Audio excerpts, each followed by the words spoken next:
तो आप लोगों को फिर से स्वागत है। आज हम लोग ने 10th का एक बहुत ही अच्छा क्वेश्चन लेके आए हैं जो कि 2026 के एग्जाम में आने का चांस है। तो इस क्वेश्चन को अच्छे से आप लोग समझिए और ध्यान से देखिए। चलिए पढ़ते हैं। क्वेश्चन है, एक आयताकार खेत का विकर्ण उसकी छोटी भुजा से 60 मीटर अधिक है लंबा तथा बड़ी भुजा छोटी भुजा से 30 मीटर अधिक है। तो खेत की भुजाएं ज्ञात करना। ठीक, तो चलिए सबसे पहले हम लोग देख लेते हैं कि जो आयताकार खेत हम लोग बना लेते हैं। चलिए, आयत ऐसे होता है, आयत में लंबाई और चौड़ाई होता है। तो चलिए ये आयताकार एक खेत हमने मान लिया। अब आप लोग दिख रहा होगा कि छोटा कौन सा दिख रहा है। भुजा तो ये है, एक ये भुजा और ये भुजा। तो इसको हम लोग लंबाई बोलते हैं और इसको चौड़ाई। तो छोटी भुजा तो अभी फिलहाल यही है ना। तो इसको नहीं पता है, हम लोग को नहीं दिया गया है और बताया गया है कि छोटी भुजा जो है जितना है ना, उससे ये बड़ी भुजा, ये देखिए बड़ी भुजा जो है 30 मीटर अधिक है। मतलब जितना ये है इससे ये 30 मीटर अधिक है। और विकर्ण इसको बोलते हैं, एक कोना से दूसरे कोना को मिलाएंगे उसको विकर्ण बोलते हैं। तो विकर्ण बोल रहा है 60 अधिक है। तो हम लोग को छोटी भुजा नहीं पता है, तो हम लोग उसको मानते हैं एक्स में। तो हम लोग क्या लिखेंगे, इसको मान लिए एक्स। तो जब एक्स लिख दिए तो बोल रहा है कि छोटी भुजा में ये 60 अधिक है, ये 30 अधिक है। तो छोटी भुजा जितना रहेगा उसमें जोड़ न देंगे, ठीक है ना। तो जोड़ दिए। तो सबसे पहले ये चित्र में आप लोग को समझा दिए। अब हम लोग क्वेश्चन पे आते हैं। तो हम लोग लिखेंगे, हम लोग मान रहे हैं, ठीक है। हल माना कि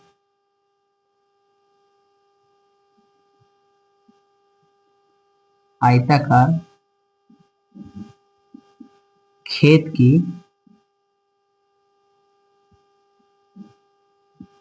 छोटी भुजा बराबर एक्स। कितना मान लिया हमने, एक्स मीटर। तो जब छोटी भुजा एक्स मान ली तो बड़ी भुजा हो जाएगा एक्स प्लस 30 तथा इसलिए बड़ी भुजा बराबर एक्स प्लस 30 मीटर, ठीक है ना। अब जब बड़ी भुजा x प्लस 30 है तो विकर्ण हो जाएगा x प्लस 60 तथा विकर्ण बराबर x प्लस 60 मीटर। ये हमारा तीनों निकल गया। और आप लोग ध्यान से देखिए, इस जब हम आयत को अगर हम थोड़ा सा ऐसे कर लेंगे, उल्टी कर लेंगे, एक निकाल लिए ये वाला, और तो आप लोग को दिख रहा है ये नीचे वाला x है, ये है x प्लस 30 और ये है x प्लस 60। यानी कि इसको बोलते हैं हम लोग बेस, इसको बोलते हैं परपेंडिकुलर, इसको बोलते हैं हाइपोटेन्यूज। यानी कि आधार, लंब और ऊंचाई। ये हो गया समकोण त्रिभुज। और समकोण त्रिभुज में एक फॉर्मूला हम लोग लगाते हैं जिसका नाम है पाइथागोरस प्रमेय से। तो लिखेंगे अब पाइथागोरस प्रमेय से। अब क्या लगाएंगे, पाइथागोरस प्रमेय का सूत्र। तो आप लोगों को पता हो क्या होता है कर्ण स्क्वायर बराबर कर्ण स्क्वायर बराबर लंब का स्क्वायर प्लस आधार का स्क्वायर। ये होता है पाइथागोरस प्रमेय का सूत्र। तो हम लोग को कर्ण पता है, इतना पता है, तो x प्लस 60 तो लिख देंगे x प्लस 60 का स्क्वायर बराबर लंब हम लोग को पता है x प्लस 30, तो x प्लस 30 का स्क्वायर प्लस आधार पता है x, इसका स्क्वायर, ठीक है ना। यहाँ तक आप लोग को समझ में आ गया। चलिए आप देख लेते हैं, ये हम लोग का आ गया a प्लस बी के होल स्क्वायर। एक फॉर्मूला होता है, आप लोग को पता होगा। तो ये सूत्र पे हम लोग लगाएंगे। तो इसका सूत्र होता है a प्लस बी का होल स्क्वायर का a square plus 2ab plus B square, ठीक है। तो उसी पे हम लोग अभी इसको मान रखने जा रहे हैं। तो a की जगह x, तो x square plus B 2ab, तो 2a का मान है x और b का मान है 60 प्लस बी स्क्वायर यानी कि 60 का स्क्वायर। अब चलिए इधर देख लेते हैं, इसको भी सेम कंडीशन है, सेम फॉर्मूला लगाएंगे। तो इसमें भी लगाएंगे a स्क्वायर प्लस 2ab और प्लस p स्क्वायर और प्लस में एक्स स्क्वायर का, तो एक्स स्क्वायर अकेला था वो। अब चलिए इसको देखते हैं, सॉल्व करते हैं। एक्स स्क्वायर प्लस 60 गुना 120 एक्स प्लस 60 का स्क्वायर करेंगे तो 3600 होगा, बराबर एक्स स्क्वायर प्लस 30 गुना 60 एक्स प्लस 30 90 और 30 900 हो जाएगा, सॉरी एक्स स्क्वायर। अब बराबर के उधर जो ये सारा है इसको हम लोग बराबर के एक साइड ले आएंगे। ठीक है, तो चलिए इस साइड लेके आते हैं। तो इधर वाला जो भी है उसको हम लोग आराम से लिख देंगे, उसको कुछ भी नहीं करना है। ये प्लस में है इधर आएगा माइनस में, ये प्लस में इधर आएगा माइनस में, ये भी प्लस में इधर आएगा माइनस में, और ये भी आएगा इधर माइनस। ठीक है, चलिए अब देख लेते हैं क्या क्या हमारे पास है। तो एक्स स्क्वायर ये प्लस में और ये माइनस में कैंसिल हो गया। ठीक है, 120 में, अब 120 एक्स में 60 एक्स घटाएंगे और पहले सॉरी एक्स स्क्वायर बचा हुआ है तो इसको लिखेंगे माइनस के एक्स स्क्वायर। अब 120 में 60 गया तो 60 बचेगा प्लस में 60 है।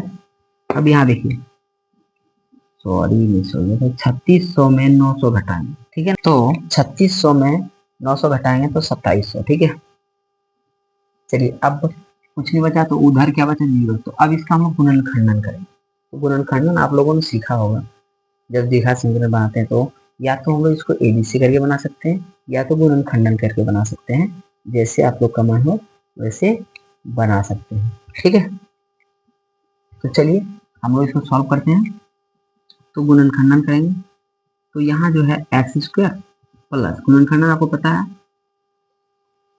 फर्स्ट और लास्ट अंक दोनों को जब मल्टीप्लाई करेंगे, गुना करेंगे तो एक अंक आएगा। तो 1 गुने 2700 तो 2700 होगा, और 2700 को जब तोड़ेंगे फैक्टर करेंगे उसका, तो हमारे पास जो भी अंक आएगा उसको जोड़ने या घटाने पे जो है 60 आना चाहिए। ठीक है ना, तो हम लोग के पास आएगा 90 और 30, और 90 में 30 घटाएंगे तो 60 आ जाएगा। ठीक है, तो हम लोग लिखेंगे यहाँ प्लस 90 और माइनस के 30 प्लस के 2700। ठीक, इतना हो गया। अब दोनों में से कॉमन हम लोग निकालते हैं, तो यहाँ से कॉमन निकलेगा, एक्स दोनों के पास है तो माइनस एक्स निकाल रहे हैं, तो यहाँ बच जाएगा हमारे पास एक्स, और माइनस निकालें तो माइनस बचेगा, और यहाँ बच जाएगा 90 क्योंकि एक्स तो निकाल लिया। अब यहाँ माइनस 30 निकाल लेंगे तो यहाँ से बचेगा एक्स, और माइनस निकाले तो यहाँ भी चिन्ह बदल जाएगा और यहाँ आ जाएगा 90। ठीक है, अब एक आंसर होता है जो हम लोग कॉमन निकालते दोनों पर, तो एक्स माइनस 30 और दूसरा होगा x माइनस 90। अब चलिए हम लोग x का मान निकाल लेते हैं। तो एक बार लेंगे हम लोग माइनस एक्स माइनस 30 बराबर 0, और दूसरा लेंगे हम लोग x माइनस 90 बराबर 0। तो माइनस एक्स बराबर 30 जाएगा बराबर के उस पर, तो चिन्ह बदल जाएगा प्लस में। तो ये देखिए x बराबर माइनस 30, और आप लोगों ने अगर पढ़ा होगा द्विघात समीकरण अच्छे से या दो चर वाला रेखीय समीकरण, तो आप लोगों को पता होगा कि कभी भी x का मान माइनस में नहीं होता है। तो x बराबर ये उधर जाएगा तो प्लस में, और हम लोग का माइनस वाला मान कभी भी नहीं लेते हैं। तो हमारा जो खेत था ना उसका छोटी भुजा निकल गया 90। ठीक है, तो छोटी भुजा जब 90 निकल गया, क्योंकि x हमने छोटी भुजा माना था ना 90, तो ये जब 90 निकल गया तो इधर भी हम लोग जोड़ लेंगे 90 प्लस 30, और यहाँ भी जोड़ लेंगे 90 प्लस 60, तो ये हमारा निकल गया तीनों भुजा। ठीक है, अगर आप लोग को अच्छे से समझ में आ गया, वीडियो अच्छा लगे तो लाइक करें और शेयर भी करें, ताकि किसी से ये क्वेश्चन जो आने वाला एग्जाम में है वो छोड़ना नहीं चाहिए। Thank you.